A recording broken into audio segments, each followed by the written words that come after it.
هلا السلام عليكم سيا. وعليكم السلام ورحمة الله وبركاته. እንዴትነ? الحمد لله እንዴት ነሽ? الحمد لله እኔ መለህ እሺ አንድ ነገር ላዋየህ ነበር። ምን ነበር? በፊት በጣም ጠንካራ ነበርኩ። ሚገርምህ ለኢባዳ ጠንካራ ነበርኩ። ሰላት ላይ፣ ዚክር ላይ፣ ቁርአን ላይ ደስተኛ ነበርኩ። ግን አሁን የኢማን ጥፍጥና ርቆኛል እና ምን ትለኛለህ ሰያ?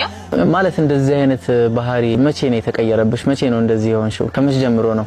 አይ በቃ ካገባሁ በኋላ እነዛ ሁሉ ነገሮች ቀሩ። በጣም ተዳከምኩኝ። የኢባዳ ጥፍጥና ራቀኝ። እና በባልሽ ሐቅ ላይ እንዴት ነሽ አሁን ካገባሽ በኋላ ይሄ ነገር ከመጣ? እና ሀያት በባልሽ ሐቅ ላይ ያለሽ እስኪ ንገሪኝ። አይ ሰያ እኔ የቁርአን የጾም የሰላት ጥፍጥና ራቀኝ ያልኩ አንተ ስለባል ትጠይቀኛለህ? አይ አው መሆን አለበት። ይሄንን ካልጠየቅኩኝ ችግሩን ማግኘት አይቻልም። ምክንያቱም ባልሽ ላይ ያለሽን ሐቅ ማወቅ አለብኝ። ከዛ በፊት ከሆነ ጠንካራ የሆንሽው ከዛ በኋላ ላይ ደግሞ እንደዚህ ደካማ ከሆንሽ ኢማን ጥፍጥናን ካጣሽ ከራቀሽ ባልሽ ላይ ያለሽ አላቃ ግንኙነትሽ መጥፎ ከሆነ ብዬ ነው። በዚህ አጋጣሚ ደግሞ ረሱል ሰለላሁ ዐለይሂ ወሰለም እንዲህ ይላሉ፣ ላ ተጅዱል መርአቱ አንዲት ሴት እኩል ልታገኝ አትችልም ሐታ ቱአዲየ እስክታደርስ ድረስ ሐቅ ዘውጂሃ የዘውጇን ሐቅ የባሏን ሐቅ እስክታደርስ ድረስ የኢማንን ጥፍጥና አታገኘውም ብለዋል ነብዩ መሐመድ ሰለላሁ ዐለይሂ ወሰለም። ለዚህም ነው እህቴ ይሄንን ሐሳብ ያነሳውልሽ። ምናልባት ባልሽ ጋር ያለው አላቃ ግንኙነትሽ ወይም ደግሞ ለባልሽ ያለሽ ቀረቤታና ለባልሽ የምታሳየው ክብር ምን አይነት እንደሆነ ማወቅ የፈለኩትም ለዛ ነው። አላህ እና ምን ይሻለኛል? የሚሻለው ነገርማ እህቴ አንዲት ሴት ለባሏ ምን ያክል ሐቋን መወጣት እንዳለባት ነብዩ መሐመድ ሰለላሁ ዐለይሂ ወሰለም በመከሯት መልኩ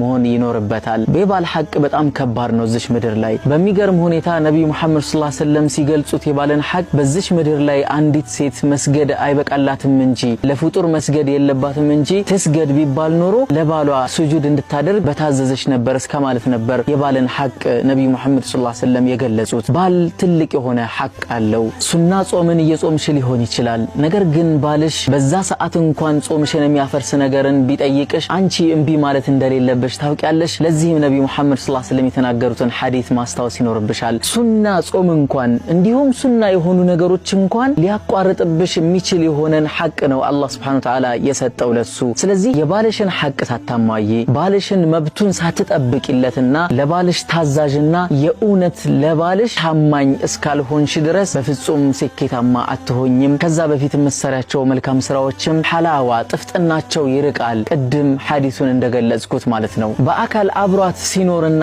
አብሯት ሲሆን ሐቁን በሙሉ ትጠብቃለች። ከሷ እንኳን ርቆ ቢሄድ እንኳን የቤቱን ሐቅና የቤተሰቡን ሐቅ እንዲሁም በሚስትነት ያለውን ክብር ጠብቃ ትኖራለች። ያቺ ሴት ናት ስኬታማና ለዒባዳ ቅን የሆነ ነገር ሊኖራት የሚችል